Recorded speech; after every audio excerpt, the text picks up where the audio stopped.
오늘은 우리의 삶 가운데 위기와 시련이 닥칠 때 은유적 표현으로 우리 인생에 거센 비바람이 몰아쳤다라고 말을 하곤 합니다. 그로 인해서 우리가 우리의 마음이 이리저리 요동칠 때에 그 위기와 시련을 어떻게 헤쳐나가고 계십니까? 오늘 본문 말씀에 나와 있는 것처럼 숲이 바람에 흔들림 같이 우리 마음이 흔들릴 때에 라는 제목을 가지고 이 아침에 함께 은혜를 나누며 기도의 제목을 삼기를 소망합니다. 오늘 본문 말씀의 그 시대적 배경을 좀 살펴보면요. 당시에 그 신흥 강국이었던 아수르가 이제 주변 나라들을 점령하기 시작하면서 점차 남서쪽으로 그 세력을 확대하고 있었습니다. 그러자 위기를 느낀 남서쪽에 있었던 나라들이 반아수르 동맹을 결성을 하게 되는데요. 그 나라들이 이제 아람과 그리고 북이스라엘이었습니다.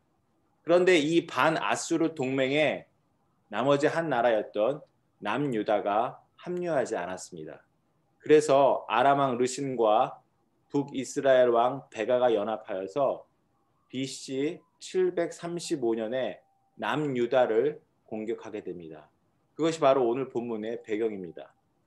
그런데 2절에 보니까 어떤 사람이 다윗의 집에 알려 이르되 아람이 에브라임과 동맹하였다 하였으므로 왕의 마음과 그의 백성의 마음이 숲이 바람의 흔들림 같이 흔들렸더라라고 기록하고 있습니다.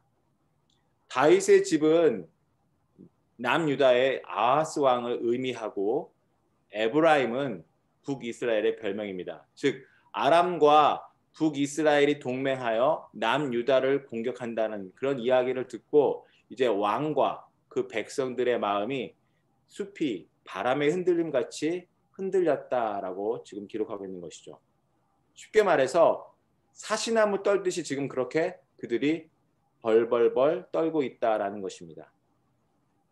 뭐 이런 상황 가지고 그리 겁을 먹냐고 할 수 있겠지만 이때 당시 상황에 대해서 구체적으로 설명한 부분이 역대하 28장입니다. 제가 한번 읽어보겠습니다. 그러므로 그의 하나님 여호와께서 그를 아람 왕의 손에 넘기심에 그들이 쳐서 심히 많은 무리를 사로잡아 다메섹으로 갔으며 또 이스라엘 왕의 손에 넘기심에 그가 쳐서 크게 살육하였으니 이는 그의 조상들의 하나님 여호와를 버렸습니다. 르말라의 아들 베가가 유다에서 하루 동안에 용사 12만 명을 죽였으며 에브라임의 용사 시그리 왕의 아들 마아세야와 공리 대신 아스리감과 총리 대신 엘가나를 죽였더라. 이스라엘 자손이 그들의 형제 중에서 그들의 아내와 자녀를 합하여 20만 명을 사로잡고 그들의 재물을 많이 노력하여 사마리아로 가져가니. 자, 남유다를 공격한 아람은 수많은 사람들을 포로로 잡아갔고 또 북이스라엘 역시 남유다의 군사 12만 명을 죽이고 그것도 모자라 남유다 아하스 왕의 아들과 또 중요 직책에 있던 신하들도 다 죽였습니다. 그리고 20만 명을 포로로 잡아갔어요. 이 정도면 남유다의 그 아하스 왕의 마음이 어떠하겠습니까? 떨지 않을 수가 없겠죠. 여러분이 남유다의 왕이었다면 어떻게 했을까요? 분명 떨었을 것입니다. 그렇죠? 백성들도 포로로 끌려가고 하루에 12만 명의 군사를 잃게 되고 왕자도 죽고 중요한 직책에 있는 신하들도 죽고 이러한 상황이라면 절망적인 상황이 아닐 수 없습니다. 아하스 왕의 삶에 태풍이 몰아친 거죠.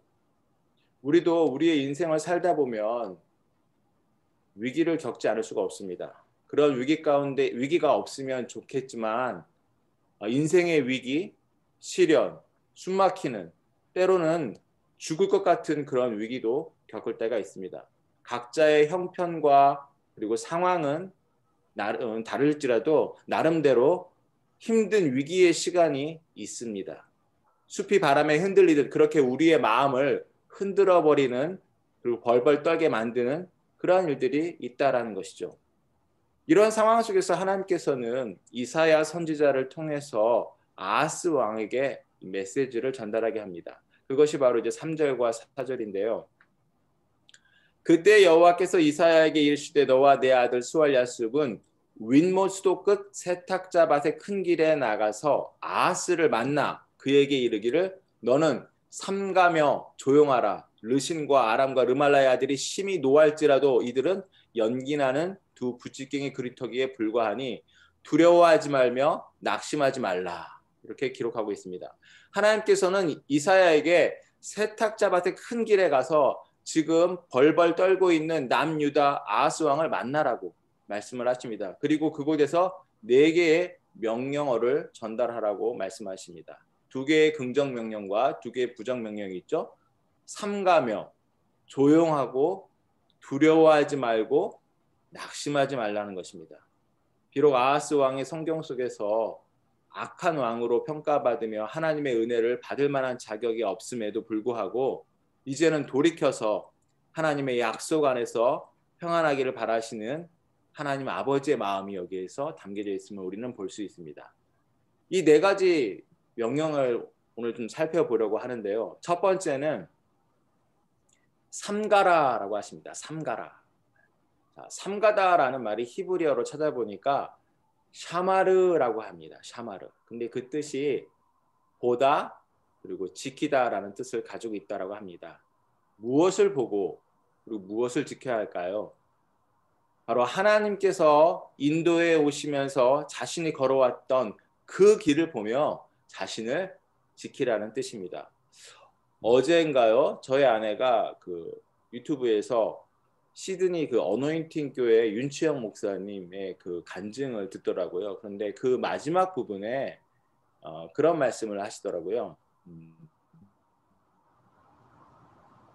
본문에서 어제 그 영상에서 이제 카누라고 말씀하시는데 사실은 그게 카누가 아니라 조정이 될 텐데요. 그 올림픽 경기 가운데 조정 있지 않습니까? 이렇게 노를 저어서 앞으로 이렇게 뒤로 나아가는. 근데 그 노를 저는 사람들이 그 진행 방향은 알 수가 없죠. 왜냐하면 자기 등 뒤에 있으니까. 뒤를 향해서 노를 저으며 나아가니까. 하지만 어때요? 자기가 지나온 그 길들은 볼 수 있는 거죠. 마찬가지로 지금 내 상황과 형편이 어떻게 바뀔지 모르겠지만 지나왔던 그 삶을 돌이켜 보면서 하나님의 그때까지 자신을 인도해 오심을 보면서 지금 내 상황이 막막하고 어렵더라도 인내하면서 하나님께서 행하실 일을 기대하라는 그런 말씀을 하셨던 것을 보았는데요. 마찬가지입니다. 우리가 고난과 환난 가운데 있을 때는 지금 내 상황에 이 불안한 상황에 몰입할 것이 아니라 어떻게 해요? 삼가라. 즉 무엇입니까? 지금까지 과거로부터 지금까지 하나님께서 인도해 오셨던 내 삶을 한번 돌이켜보고 그리고 내 자신을 지켜야 한다는 것입니다. 아멘. 그런데 우리는 어떻습니까? 두려움 때문에 섣불리 판단하고 그리고 행동합니다. 하지만 우리는 어렵고 힘들다고 해서 아무 것이나 함부로 선택해서는 안 되겠죠. 그런데 실제로 어려운 일이 생기면 해결책처럼 유혹하는 쉽고 편한 방법들이 많이 보입니다. 그때마다 우리는 그 유혹에 넘어가지 않도록 우리 자신을 지켜야 하는 것이죠. 지금 아멘. 분명 아하스 왕의 상황은 어려운 상황입니다.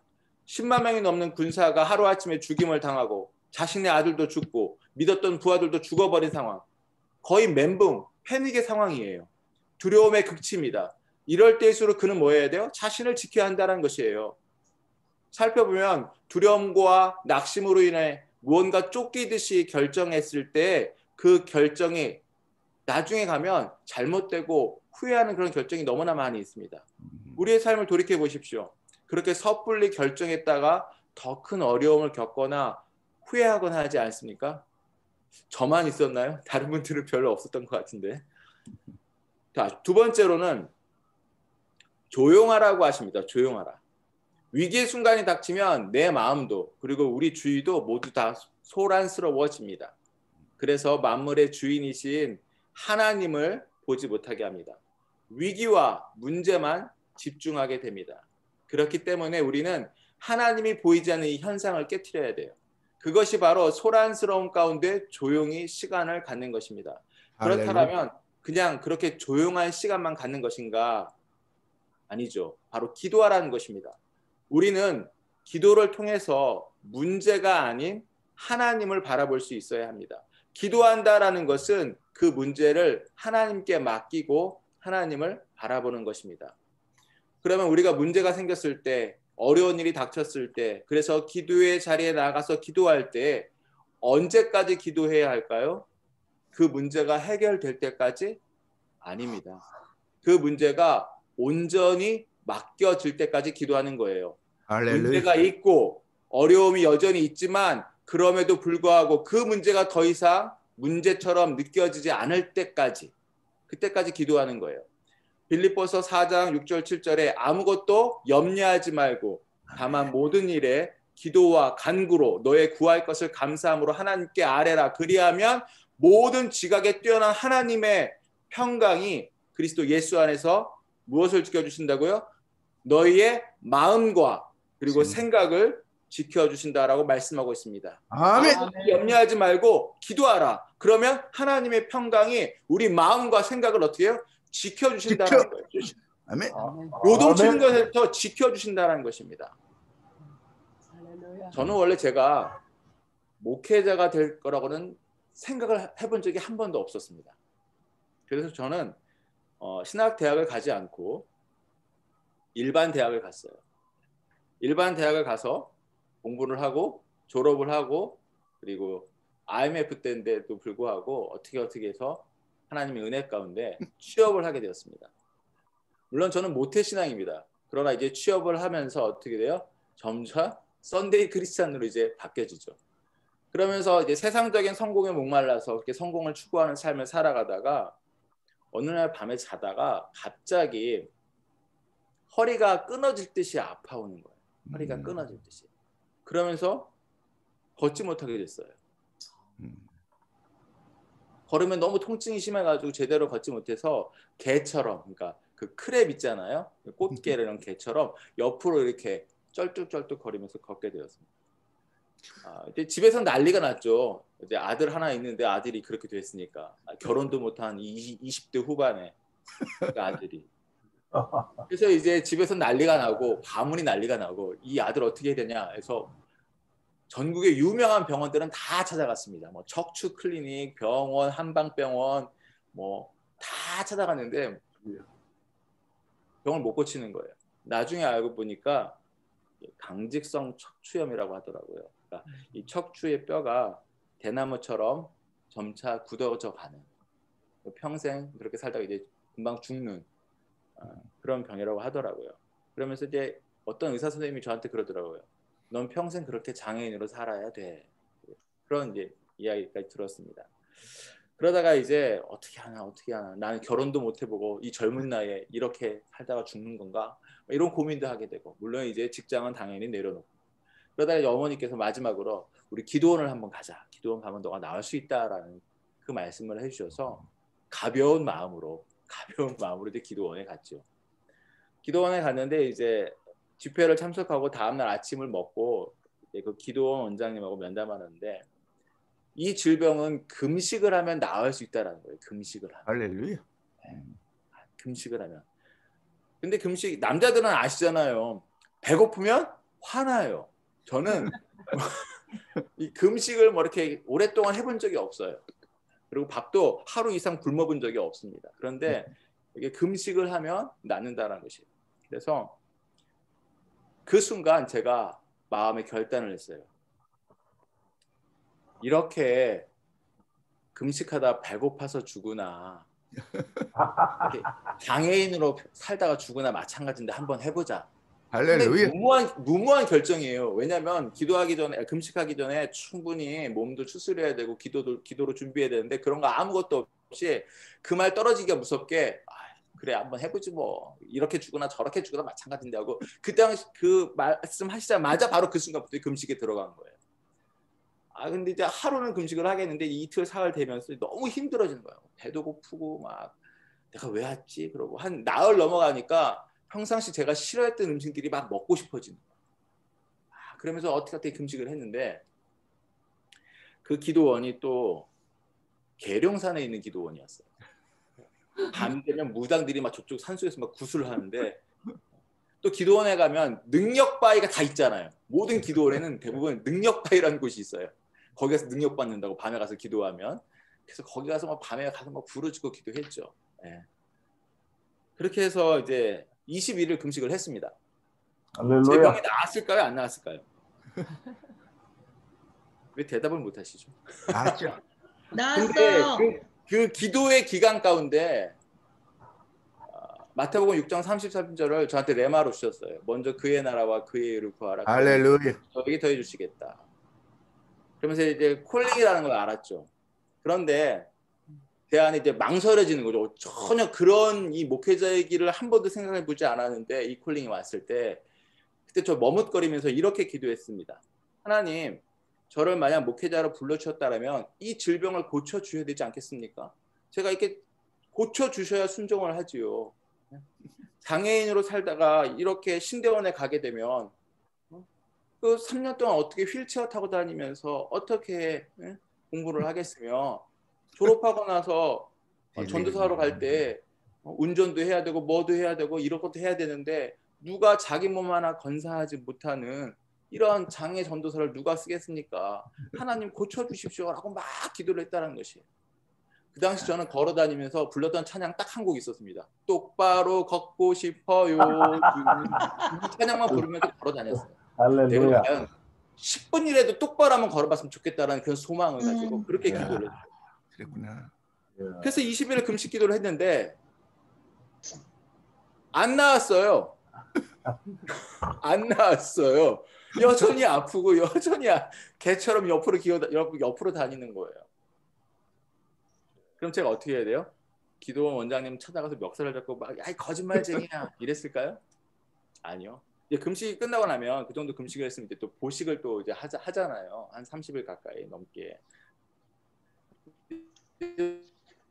기도하는데 기도가 스스로 바뀌어지는 거예요. 제가 의도한 게 아니라 기도가 스스로 바뀌어지는 거예요. 먼저 내 문제 해결해 주시고 고쳐주셔야 그 다음을 할 것 같았는데 이제 기도가 깊어질수록 그런 인간적인 계산은 사라지는 거예요. 고쳐주셔야 내가 공부도 할 수 있고 고쳐주셔야 내가 나중에 전도사 청빙도 할 수 있겠죠 라고 하는 것이 아니라 더 이상 그 문제, 내 질병은 더 이상 문제가 되지 않는 거예요. 내 문제, 내가 병 고침 받는 문제는 더 이상 중요한 게 아니라 하나님의 뜻이 나를 통해서 드러나고 이루어지는 것, 내가 순종하는 것이 중요한 거예요. 그래서 제가 할렐루야. 순종하겠습니다. 순종하겠습니다.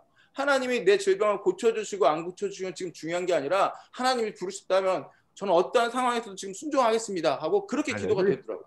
그러면서 내려왔어요. 여전히 몸은 안 나았죠. 그리고 어떻게 합니까? 이제 남은 기간 이제 신대원 입시를 위해서 공부를 하기 시작하는 거예요. 어떻게 되었을까요? 저 지금 나왔어요. 건강하잖아요. 네. 하나님께서 고쳐주셨어요. 할렐루야. 아멘. 할렐루야. To God be the glory. 바로 무엇입니까? 기도라는 것은 먼저 내 문제가 해결될 때까지 기도하는 것이 아니라 그 마음 안에 내 마음 안에 평안함이 임할 때까지. 그러면 하나님이 해주시는 거예요. 아멘. 내가 기도하면 어떻게 해요? 하나님의 평강이 내 마음과 내 생각을 지켜주신다는 거예요. 할렐루야. 아멘. 맡겼더니 하나님께서 필요한 때에 하나님께서 고쳐주셨어요. 아멘. 세 번째로 두려워하지 마라. 두려워하지 마라. 우리에게 닥친 어렵고 힘든 일이 우리를 삼키는 것이 아니라 바로 두려워하는 그 마음이 우리를 사로잡아 버립니다. 사단 마귀가 우리에게 준 나쁜 선물이 바로 두려움이죠. 모든 죄의 기원은 바로 이 두려움에서 시작되는 것입니다. 두려움과 이기심, 바로 이것이 발전해서 탐욕도 되고 탐심도 되는 거잖아요. 그래서 믿음의 반대는 안 믿음이 아니라 뭐죠? 두려움이죠. 이 두려움의 문제가 해결돼야 되는 거예요. 이 문제를 해결해 준 사건이 바로 예수 그리스도의 십자가의 사랑이죠. 할렐루야. 미국의 성서학자인 로이드 오글비가 성경에서 나온 가장 많은 명령어를 조사했더니 366번 나온 두려워하지 말라가 제일 많이 나온 명령어로 갑니다. 이 믿음의 책임, 이 성경에서 우리에게 하는 줄기차게 하는 말이 뭐라고요? 두려워하지 말라. 두려워하지 말라. 출애굽한 이스라엘 백성들은 광야를 지나 이제 가나안 땅을 앞에 두고 있었습니다. 그들에게는 약속의 땅에 들어간다는 설레임도 있었겠지만 앞으로 어떤 일이 벌어질지 모르는 두려움도 있지 않았겠습니까? 그래서 하나님께서는 모세를 통해 이스라엘 백성들에게 말씀을 하셨습니다. 신명기 20장 1절 제가 읽겠습니다. 네가 나가서 적군과 싸우려 할 때에 말과 병거와 백성이 너보다 많음을 볼지라도 그들을 두려워하지 말라. 애굽 땅에서 너를 인도하여 내신 내 하나님 여호와께서 너와 함께 하시느니라. 아멘. 전쟁할 때 적군의 군사력이 너희보다 월등히 나을지라도 두려워하지 마. 왜? 너를 당시 세계 최강의 제국이었던 애굽 땅에서 건져내 주신 하나님이 너와 함께 하신다라는 것입니다. 아멘. 아멘. 싸움에서 이기려면 어떻게 해야 합니까? 힘센 사람 편에 붙어 있으면 되는 거예요. 그러면 항상 이기는 겁니다. 하나님이 더 크시잖아요. 최강 이집트 군대를 홍해 바다에 수장시켜버린 하나님이 셀까요? 가나안 족속이 셀까요?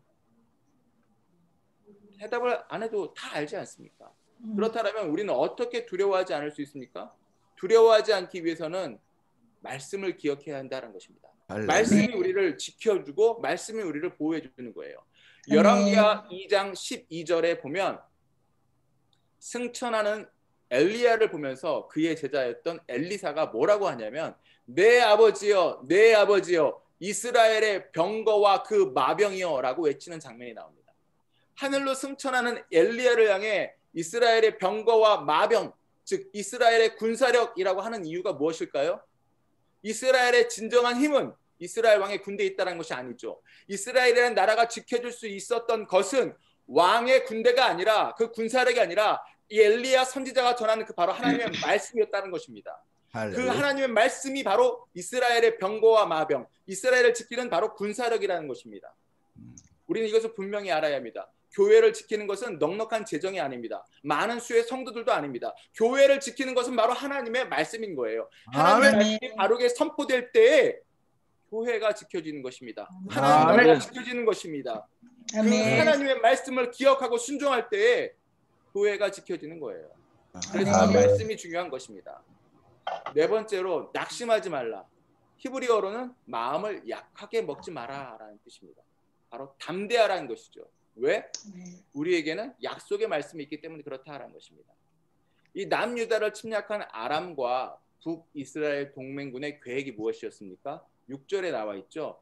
우리가 올라가 유다를 쳐서 그것을 쓰러뜨리고 우리를 위하여 그것을 무너뜨리고 그리고 나서 다부엘의 아들을 그 중에 세워 왕으로 삼자 하였으니, 자, 반아스로 동맹에 협조하지 않은 유다의 아하스 왕을 제거하고 이제 동맹을 지지하는 다부엘의 아들을 유다의 왕으로 세우겠다라는 거예요. 자, 아하스 왕의 입장에서 보면 그 마지막 칼날이 누구한테 향한 거예요? 자신을 향하고 있는 거잖아요. 결국 이 침략의 목적이 무엇입니까? 자신을 제거하고 다부엘의 아들을 왕으로 세우는 데 있었다라는 것이죠. 그러면 그 마음이 어떻겠습니까? 당연히 위축될 수밖에 없겠죠. 유다를 침공한 목적이 자신을 제거하는 것이었으니까. 그런데 사실 아하스 왕은 이 일로 두려워할 필요, 낙심할 필요가 없어요. 왜? 사무엘하 7장에 보면 하나님께서는 나단 선지자를 통해서 다윗 왕에게 하신 약속이 있죠. 다윗의 씨가 이 나라를 이끌어갈 것이더라고. 물론 궁극적으로는 예수 그리스도를 말씀하시는 것이지만 다윗의 후손들이 남유다를 지켜간다는 것입니다. 유다의 왕은 그때까지 다윗의 후손들이 왕위를 계속해서 계승해 왔어요. 다윗의 씨가 아닌 다른 사람들이 유다 왕이 될 수 없어요. 왜? 그것이 바로 하나님의 약속이고 하나님의 말씀이고 하나님의 뜻이었어요. 아니 목사님 설교 시작할 때 두 동맹군의 공격으로 아하스 왕의 아들 마아세야가 죽었다라고 말씀하지 않으셨습니까? 맞습니다. 그런데 어떻게 후사를 이을 수 있을까요? 아하스 왕에는 또 다른 아들이 한 명 더 있었어요. 우리가 너무나 잘 아는 왕. 누구였습니까? 바로 히스기야 왕이었어요. 히스기야. 그렇기 때문에 동맹했던 두 왕의 위협에 겁먹을 필요가 없는 거예요. 그래서 두 왕을 어떻게 표현하고 있습니까? 4절에 연기나는 두 부찌깽이 그루터기라고 합니다. 그의 눈에 보기에는 대단한 것처럼 보이지만 그들은 불씨가 사라지고 나면 연기만 남은 이제 수명이 다한 나무 토막이라는 것이죠. 그렇게 우리가 두려워하지 않고 낙심하지 않기 위해서는 바로 그 약속의 말씀을 붙잡아야 합니다. 그 말씀을 기억해야 합니다. 약속의 말씀이 있으면 상황이 흔들리지 않습니다. 사도행전에 보면 사도 바울이 로마로 압송되면서 유라굴로라는 광풍을 맞이합니다. 그렇죠? 광풍을 만나게 되죠. 많은 사람들이 두려워서 벌벌 떠는데 이 바울만큼은 아주 요동하지 않고 그 상황 가운데도 요동하지 않고 침착하게 대응을 합니다. 어떻게 해서 그럴 수 있을까요? 그는 메시지를 들었죠. 너가 로마 황제 가이사 앞에 서야 하리라 라는 그 메시지를 들었습니다. 그 약속의 말씀을 들었습니다. 그렇기 때문에 그 약속의 말씀을 들었기 때문에 유라 근로 광풍이 닥친다 한들 배가 다 쪼개지고 먹을 것을 다 버려야 하는 이 상황이 된들 걱정하지 않았던 거예요. 왜? 하나님의 뜻이 무엇이에요? 사도 바울이 로마 황제 앞에 서는 게 뜻이었으니까. 할렐루야. 어떻게든 하나님께서 거기로 끌고 가실 거니까 이 유라 근로 광풍이 더 이상 그에게 두려움이 되지 않았던 것입니다. 바로 약속의 말씀이 있으면 흔들리지 않는 거죠. 할렐루야. 이처럼 하나님께서는 벌벌 떨고 있는 아하스 왕에게 섣부른 선택하지 말고 기도하며 말씀 붙잡고 두려워하지 말고 낙심하지 말라라고 하셨습니다. 그리고 거기에 그치지 않고 한 번 더 확실히 말씀하시죠. 9절 후반부에 뭐라고 하십니까? 만일 너희가 굳게 믿지 아니하면 너희는 굳게 서지 못하리라 하시니라. 굳게 믿지 않으면 굳게 서지 못한다. 굳게 믿어야 그러면 굳게 선다라는 것이죠. 할렐루야. 여기서 믿는다는 말과 선다는 말의 어원이 같습니다. 그 말의 뿌리가 똑같이 아만이라는 말에서 나왔고 그 아만이 바로 무엇입니까? 우리가 너무나 잘 알고 있는 아멘이죠. 앞에 것은 우리가 해야 할 것이고 뒤에 것은 하나님이 해주시는 것입니다. 즉 우리가 굳게 믿으면 하나님께서 굳게 우리를 세워주신다는 것입니다. 그러니 아멘. 제발 좀 나 좀 믿어라고 말씀하시는 것이죠. 아멘. 삼가며 조용하며 두려워하지 말고 낙심하지 말고 믿으라는 것입니다. 그것도 모자라서 하나님께서는 이사야를 통해 그 왕에게 징조, 즉 사인을 구하라고 하죠. 11절에 가면 사인을 구해라, 징조를 구하라 이야기를 합니다. 그런데 그 징조를 구하라는 말씀에 아하스 왕의 대답이 예상 외입니다. 12절에 보면 아하스가 이르되 나는 구하지 아니하겠나이다. 나는 시험하지 아니하겠나이다 하니라. 그런 식으로 하나님을 시험하지 않겠다는 것입니다. 얼핏 보면 참 그럴듯하죠. 그러나 이것은 자신의 믿음 없음을 위장하기 위한 표현입니다. 아하스가 징조 구하는 것을 거부했던 이유는 사실 다른 데 있었지 않습니까? 눈에 보이지 않는 하나님보다 당시 눈에 보이는 권력이었던 아수르를 의지하기 위해서였습니다. 그리고 아하스 왕은 아수르 왕에게 실제적으로 도움을 요청하죠. 열왕기하 16장 7절 8절에 보면 아하스가 아수르 왕 딜랏빌레셀에게 사자를 보내 이르되 나는 왕의 신복이요 왕의 아들이라. 이제 아람 왕과 이스라엘 왕이 나를 친히 청하건대 올라와 그 손에서 나를 구원하소서 하고 아하스가 여호와의 성전과 왕궁 곳간에 있는 은금을 내어다가 아수르 왕에게 예물로 보냈다라고 말하고 있습니다. 하나님을 신뢰하면 그가 너를 굳건히 지켜주실 것이라는 그 말씀을 거부한 채 자신의 은금을 퍼주어가면서 아수르 왕에게 지금 도움을 요청하고 있는 거예요.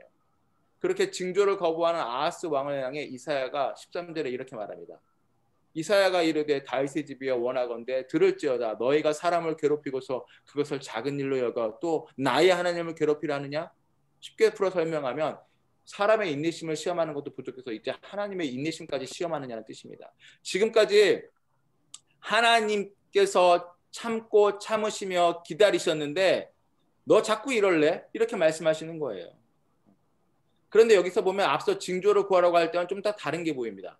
이사야는 11절에서는 내 하나님, 즉 너의 하나님, 아하스의 하나님이라고 표현했는데 아하스가 징조를 거부한 후에 13절에서는 나의 하나님을 괴롭히려 하느냐라고 말하고 있어요. 이제 하나님은 아하스의 하나님이 아닌 거예요. 더 이상 아하스와 상관이 없는 하나님이 되신 겁니다. 하나님을 신뢰하지 않고 세상 권력을 의지하는 아하스에게 일말의 기대감을 접으신 거죠. 하나님을 거부하고 세상의 권력이었던 아수르에게 도움을 요청했던 결과가 어떻게 되었을까요? 결국 아수르가 돈을 받고 와서 아람과 북이스라엘을 공격하면서 남유다를 위기 가운데서 건져내 줍니다. 여기까지 보면 아하스의 선택이 그다지 나쁜 것처럼 보이지는 않습니다. 그런데 그거 아십니까? 우리가 하나님이 아닌 다른 대상을 의지하면 그것이 나중에 가서는 대부분 우리를 배신해요. 유대왕 아하스가 그렇게 믿고 의지하며 도움을 요청했던 아수르, 그리고 실제로 도움을 받았던 그 아수르가 그로부터 35년이 지난 BC 701년에 유다를 공격합니다. 이제 남유다의 성읍 46개를 정복하고 아수르 왕의 부하들은 예루살렘에 올라와서 유다를 모욕하고 하나님을 모욕하며 항복을 받아내려고 합니다. 그때 그들이 서 있던 장소가 어딘 줄 아십니까? 바로 세탁자의 밭에 있는 큰 길입니다. 자, 세탁자 밭에 있는 큰 길, 오늘 본문 2절 3절에 나와 있는 내용이죠. 어떤 사람이 다윗의 집에 알려질 때 아람이 에브라임과 동맹하였다 했으므로 왕의 마음과 그의 백성의 마음이 수치 바람에 흔들림같이 흔들렸더라. 그때 여호와께서 이사야에게 이르시되 너와 내 아들 수알 야습은 윗목 숲끝 세탁자 밭의 큰 길에 나가서 아하스를 만나. 자, 아하스 왕이 숲의 바람에 흔들림 같이 그렇게 아하스 왕의 마음이 흔들릴 때 그 위기의 순간에 이사야 선지자를 만난 곳이 바로 세탁자 밭의 큰 길이었습니다. 인생의 시련과 위기 속에서 삼가고 조용하고 두려워하지 말고 낙심하지 말고 하나님을 굳게 믿으라고 했던 그 말씀을 들었던 장소가 바로 세탁자 밭의 큰 길이었습니다. 그런데 아하스는 그것을 거부하고 하나님 대신 세상 권력을 의지했어요. 그리고 35년 후 그 세탁자의 큰 밭에서 어떻게 됩니까? 모욕을 당하고 있어요. 이제 수치의 장소가 돼버린 거예요. 근데 이와 반대의 장면이 역대 20장 20절에 나옵니다. 이번에도 모압, 암몬, 마온의 연합군이 여호사밧이 왕으로 있는 남유다를 치러 왔을 때였어요. 그때 여호사밧 왕은 두려워했어요. 어찌할 바를 몰라 주만 바라봅니다. 그러면서 끝까지 하나님을 신뢰했을 때 결국 승리했죠. 그리고 그 승리한 곳을 뭐라고 부릅니까? 바라가 골짜기라고, 히브리어로 베라크라고 부릅니다. 그 베라크의 뜻이 무엇입니까? 첫 번째는 찬송하다라는 뜻, 두 번째는 복이란 뜻이에요. 두려움의 자리, 그 위기의 자리를 어떻게 해요? 하나님께 맡겼더니 복을 받는 자리, 찬송의 자리로 바뀌어지는 놀라운 것들을 경험했어요. 할렐루야. 그런데 이 남유다 왕은, 지금의 남유다 왕은 어떻게 해요? 그렇게 하지 못했다라는 거예요. 지금 이 남유다 왕 아하스 왕은 그 세탁자의 밭에서 어떻게 해요? 그걸 하지 못했다는 거예요. 하나님을 거부했다는 거예요. 세상 권력을 의지했다는 거예요. 그러자 그 자리가 어떤 자리가 돼요? 복의 자리, 찬송의 자리가 아닌 어떻게 돼요? 모욕받는 자리, 수치의 자리가 되었다라는 것입니다. 말씀을 정리하겠습니다. 인생을 살다 보면 우리가 위기와 시련을 만날 때가 있어요. 그때 우리는 오늘 말씀 속에서 하나님의 음성을 들을 수 있어야 합니다. 먼저 삼가고 조용해야 합니다. 섣불리 눈에 보이는 쉬운 해결책을 선택할 것이 아니라 하나님께서 지금까지 나를 인도해 오신 것을 보면서 그것에 감사하면서 먼저 기도해야 합니다. 여전히 문제가 있고 어렵지만 그러나 그것이 더 이상 나에게 문제가 되지 않을 때까지 기도해야 하는 거예요. 주님 주시는 평안이 내 생각과 마음을 사로잡을 때까지. 그리고 이제는 더 이상 두려워하지 말고 낙심하지 말아야 합니다. 그러기 위해서는 무엇이 필요하다라고요? 말씀이 필요한 거예요. 그래서 말씀을 읽고 듣고 기억하고 그 말씀에 순종으로 반응해야 하는 것입니다. 우리가 굳게 믿지 아니하면 굳게 서지 못한다라고 말씀하고 있습니다. 우리가 굳게 서서 믿을 때 숲이 바람에 흔들리듯 우리의 마음이 흔들리는 것이 아니라 우리 또한 굳게 서게 될 것입니다. 우리 이 시간 함께 기도하기를 소망합니다. 아멘. 지나온 시간 되돌아보면서 먼저 하나님의 인도하심에 감사하고요. 또 아멘. 위기와 시련의 순간 가운데 벌벌 떨 것이 아니라 나를 이끄신 그 하나님을 기억하면서 기도의 자리에 나아갈 수 있도록 말씀과 기도로 두려워하지 않고 낙심하지 않고 평안함 가운데 있어서 하나님의 하나님 되심을 바라볼 수 있게 하여 주옵소서. 할렐루야. 이 주님의 이름 세 번 부르고 통성으로 기도하도록 하겠습니다. 주여!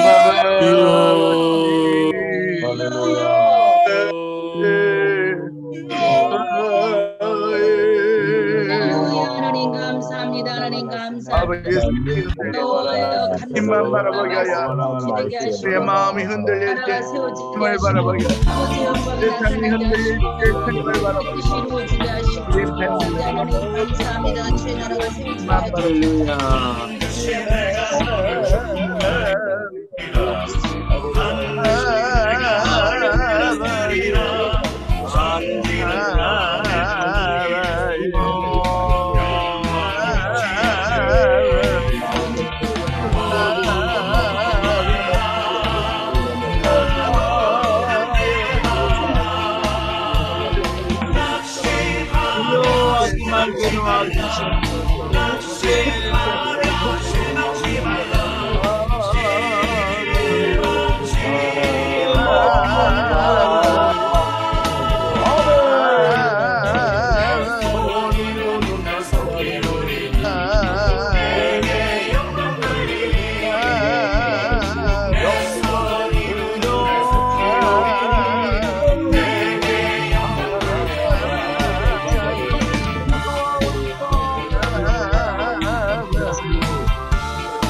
Be honest. Do you really want to?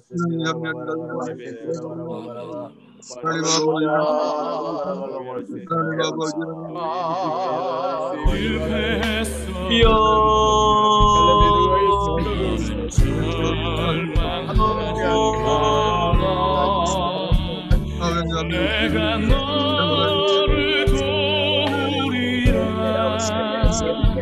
다시 일어서게 하리라 질병으로 고통당해도 두려워 마라 내가 너를 도우리라 다시 일어서게 하리라 감사 눈물 흘리고 믿음으로 너희의 기도를 내가 외면하랴 나는 너와 함께하리 너희 하나님 되리니 외로움을 아버지 붙들리라 아버지 내가 너를 굳세게 하리라 너를 크게 사용하리라 너로 하여금 나를 증거하도록 내가 너를 도우리라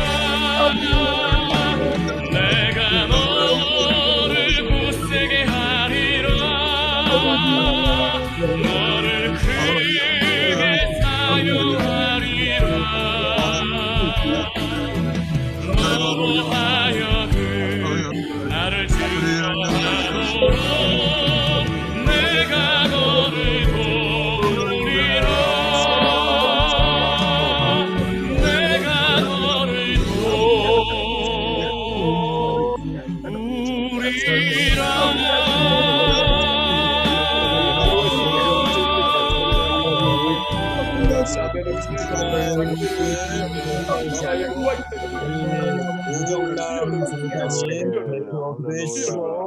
오늘 말씀을 들으신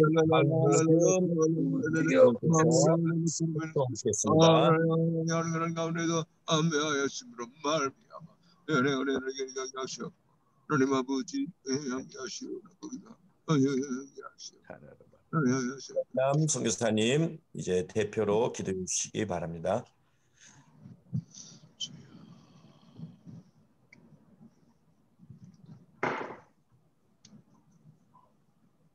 속으로 안 했네요. 예. 하나님 아버지, 오늘 또 주님 앞에 나와서 말씀 듣고 기도하지 않을 수 없는 우리들입니다. 주여. 사도 바울은 고린도후서 3장 5절에서 우리의 만족은 오직 하나님으로부터 난다고 말씀하셨습니다. 아멘. 저희들은 약하나 하나님께서 우리의 강함이 되심을 믿습니다. 아멘. 오늘 강효근 목사님께서 말씀을 주신 것처럼 우리의 삶 가운데 위기가 닥치고 비바람이 몰아칠 때가 있습니다. 아람과 북이스라엘이 동맹하여 남유다를 치려할 때 힘이 떨고 있는 절망적인 유다의 상황처럼 우리가 감당할 수 없는 고통스러운 위기가 있습니다. 이사야 선지자의 가르침같이 자신을 지키며 기도하면서 하나님께 맡겨질 때까지 염려하지 말고 기도하게 하옵소서. 두려워하지 말라고 하신 말씀을 기억하면서 말씀이 우리를 지켜주심을 믿게 하옵소서. 아멘. 어떤 상황에서도 낙심하지 말고 담대할 수 있도록 약속의 말씀으로 함께 하시니 감사합니다. 아멘. 믿게 믿는 자들에게 굳게 서게 하시는 하나님 감사합니다. 아멘. 하나님만 신뢰하고 세상의 힘을 믿지 않기를 기도합니다. 아멘. 그런 능력을 우리에게 주심을 믿습니다. 아멘. 강사 목사님에게 오늘 말씀을 전해주신 강사 목사님에게 주님의 능력이 함께하는 은혜를 더하시고 주님 하나님이 주님 함께하시고 역사하시는 체험을 더하게 하여 주시고 축복하여 주시기를 간절히 바랍니다.